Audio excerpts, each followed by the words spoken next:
século VII, VI a.C. Algo nunca visto antes e jamais repetido depois ocorre. Uma verdadeira revolução, aliás, a maior revolução de todos os tempos no Ocidente. Uma revolução que não poderia ser desfeita através de uma revolução reacionária. Uma revolução que inaugurou um novo caminho que não poderia mais voltar atrás, não poderia mais voltar no tempo.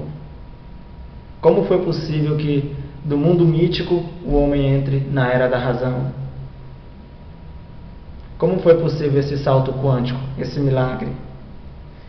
Pois bem, no século VII, VI a.C., mais precisamente no oriente do mundo grego, na colônia Jônia, surge a filosofia ocidental. E esse mistério de como foi possível que o homem mítico tenha se transformado no homem racional é um mistério que se justifica.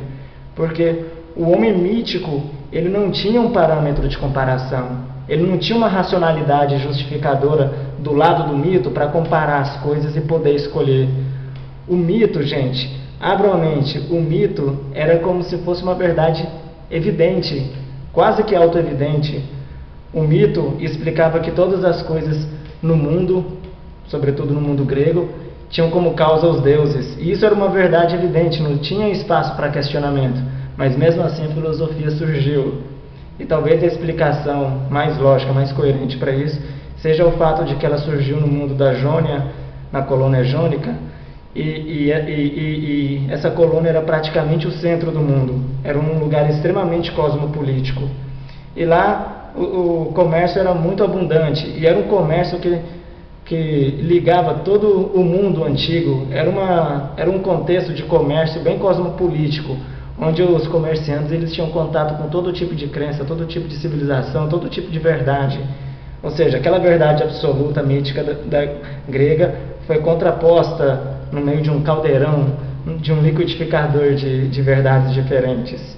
Então, o homem jônico ele pôde melhor do que nenhum outro no meio daquele comércio com essa gama variada de civilizações, ter essa malícia para o diferente, coisa que o homem grego anterior não tinha. Então, a partir desse comércio frenético, o jônico ele foi se esquecendo do mito. Literalmente ele foi se esquecendo do mito. Mas não foi um esquecimento que trouxe ele para o vazio, onde ele teria de começar do zero. Foi um esquecimento aliado a essa visão cosmopolítica, a esse contato com realidades, com deuses, com crenças diferentes. Então, num belo dia, um filósofo chamado, hoje a gente chama ele de filósofo, na época um mero homem chamado Tales de Mileto, percebe que a água, em certo sentido, ela está presente em várias coisas na natureza. Ela é o início e o fim também de muitas das transformações que ocorrem na natureza. Então ele começa a se questionar se a água não seria um princípio, como os deuses eram o princípio das coisas, se a água também não poderia ser um princípio de todas as coisas.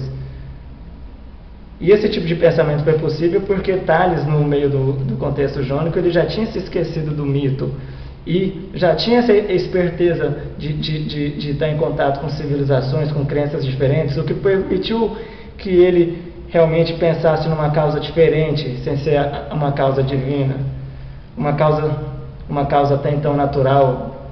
Por isso foi um golpe inédito no pensamento ocidental.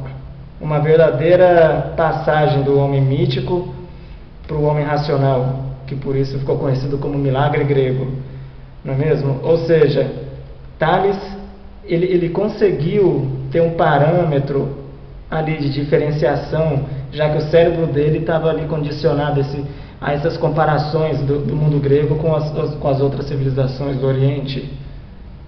Então, ele supôs que a água era o princípio quase que metafísico do mundo, um tipo de princípio diferente do mundo grego, já que os deuses eles eram considerados o princípio das coisas, mas sobretudo o princípio cronológico, o princípio genealógico e temporal. Ou seja, os deuses gregos, o mito grego explicava a origem das coisas lá no início dos tempos.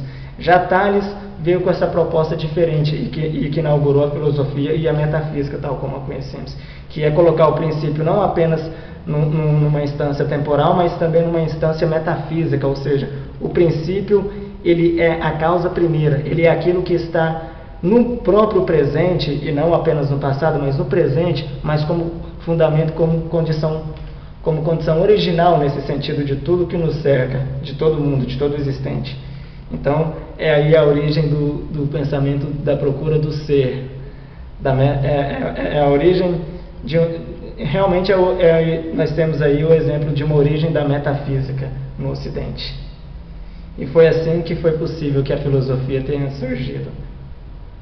Muito obrigado e até a próxima.